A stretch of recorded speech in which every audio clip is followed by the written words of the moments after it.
भारत, रूस और China D dollarisation करेंगे। है कि जिस तरह से ट्रंप बेकाबू होकर भारत, चीन और रशिया को टारगेट कर रहे हैं, विशेष तौर पर ब्रिक्स कंट्रियों को टारगेट कर रहे हैं, जिसमें जब भारत रशिया से कच्चा तेल खरीद रहा था तो वो जो एक्सचेंज था अमेरिका के रूस के ऊपर प्रतिबंधों के चलते, वो जो तेल था भारत और रशिया के बीच में वो रुपए रूबल में हो रहा। जो सऊदी अरब है उसने भी इस पर विचार करना शुरू किया है कि वो जो अपना क्रूड ऑयल कच्चा तेल बेचते हैं, क्या उसमें वो युआन को भी शामिल कर सकते हैं, यानी युआन के माध्यम से भी वो कच्चा तेल बेच सकते हैं। भारत, रूस और चाइना डिजिटल करेंसी को, ब्रिक्स करेंसी को भी तीव्र गति से प्रमोट करने के प्रयास कर रहे हैं। अगर डी डॉलराइजेशन का प्रोसेस अब ऐसे समय शुरू करेंगे तो निश्चित तौर पर इससे अमेरिका और ट्रंप पर असर पड़ेगा ही। दोस्तों, आज बात करेंगे एक इंपॉर्टेंट टॉपिक पर, और वो टॉपिक ये है कि क्या अमेरिका को और विशेष तौर पर ट्रंप को काउंटर करने के लिए भारत, रूस और चाइना डी डॉलराइजेशन करेंगे।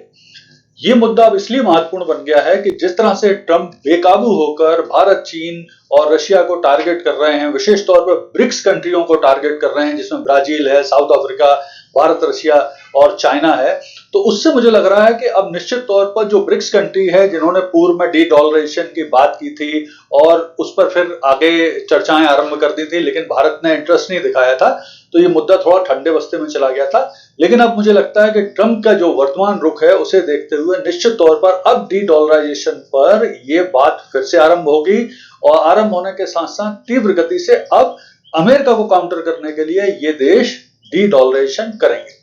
तो सबसे बड़ी चीज तो यही है कि डी डॉलराइजेशन कैसे होगा और किस तरह से इस चर्चा को आगे बढ़ाया जाए। तो यहां पर यह ध्यान रखना आवश्यक है कि ऑलरेडी डी डॉलराइजेशन का प्रोसेस भारत, रशिया, चाइना वगैरह आरंभ कर चुके हैं।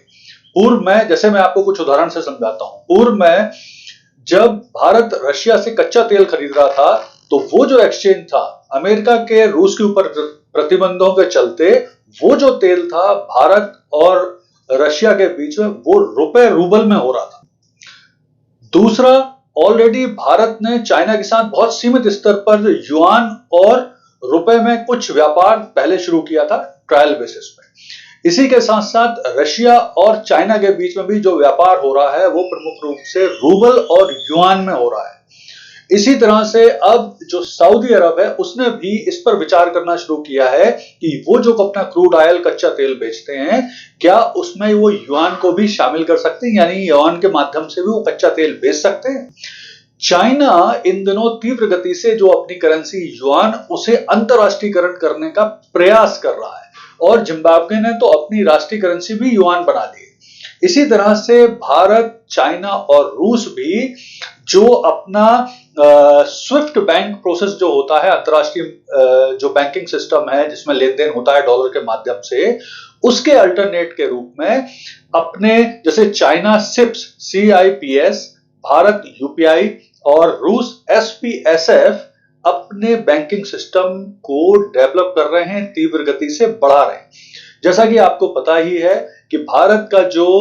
UPI है वो already Nepal, UAE, Singapore, Bhutan, इन देशों में चलने लगा है, और भी बहुत सारे देशों में इसे स्वीकार किया जाना है। इसी तरह से भारत, रूस और चाइना डिजिटल करेंसी को, ब्रिक्स करेंसी को भी तीव्र गति से प्रमोट करने के प्रयास कर रहे हैं। भविष्य में क्रिप्टो करेंसी को भी डॉलर की जगह स्वीकार करने की बात चलने लगी। इसी तरह से अगर हम बात करें तो इन देशों ने मिलकर कोशिश की है कि डी डॉलराइजेशन का जो प्रोसेस है उसे तीव्र गति से जो ब्रिक्स करेंसी है उनमें बढ़ाने की बात अब आपस में ये करने लगे। इसी बात से पहले भी ट्रंप एक दो बार धमकियां दे चुके हैं कि डी डॉलराइजेशन करने वाले देशों पर वो अतिरिक्त प्रतिबंध लगाएंगे या बैन लगाएंगे या उन पर अतिरिक्त फाइन लगाएंगे, तो ये कोशिश भी वो कर रहे हैं। तो देखिए, यहां पर जो सिस्टम हो रहा है, जिस तरह से प्रयास किए जा रहे हैं डी डॉलराइजेशन के, उससे अमेरिका को क्या प्रॉब्लम होगी उसे भी समझिए। देखिए, आज अमेरिका इतना डोमिनेटिंग क्यों है पूरे विश्व में, क्योंकि उसके जो सैंक्शन है वो इंपैक्ट डालते हैं, क्योंकि जो अंतरराष्ट्रीय बैंकिंग सिस्टम है स्विफ्ट, उस पर उसका प्रभाव है। तो अगर डी डॉलराइजेशन का प्रोसेस शुरू होगा तो यूएस का जो दुनिया भर में मनी कंट्रोल है वो कम होगा। दूसरी चीज, यूएस की जो सैंक्शन पावर है, जो उसकी रियल ताकत है पूरी दुनिया में, उसमें कमी आएगी। तीसरी चीज, यूएस के जो ट्रेजरी बॉन्ड है, जिसकी बहुत सारे देश जिसमें पैसा इन्वेस्ट करते हैं, उसमें भी कमी आएगी। तो ये वो चीज है जिनसे अमेरिका पर, विशेष तौर पर ट्रंप पर इस समय दबाव डालने की जरूरत है, क्योंकि जिस तरह से वो भारत, रूस, चाइना, दुनिया के बहुत सारे और देश जिन पर बहुत तीव्र गति से वो प्रेशर डाल रहे हैं,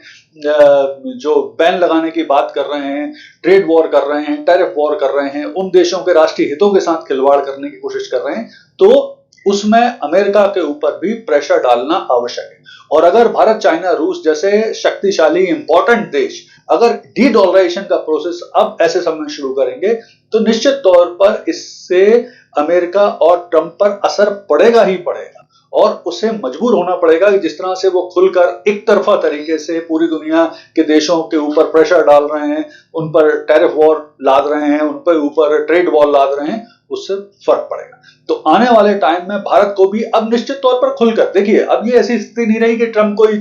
हम ट्रंप के लिए बहुत सारी सुविधाएं दे रहे थे, बहुत सारी चीजें उनके खिलाफ नहीं करते, लेकिन मुझे लगता है अब समय आ गया है हमें खुलकर डी डॉलराइजेशन प्रोसेस में भी पार्टिसिपेट करना चाहिए। अमेरिका को भी प्रेशर में डालने के लिए इस तरह की एक्टिविटीज शुरू करना चाहिए, क्योंकि देखिए ये राष्ट्रीय हित का मुद्दा है। अब हम समझौता ज्यादा नहीं कर सकते, जिस तरह का प्रेशर ट्रंप और यूएस डाल रहे हैं, अब उसका मुकाबला करने के लिए डी डॉलराइजेशन प्रोसेस में जाना जरूरी है। धन्यवाद।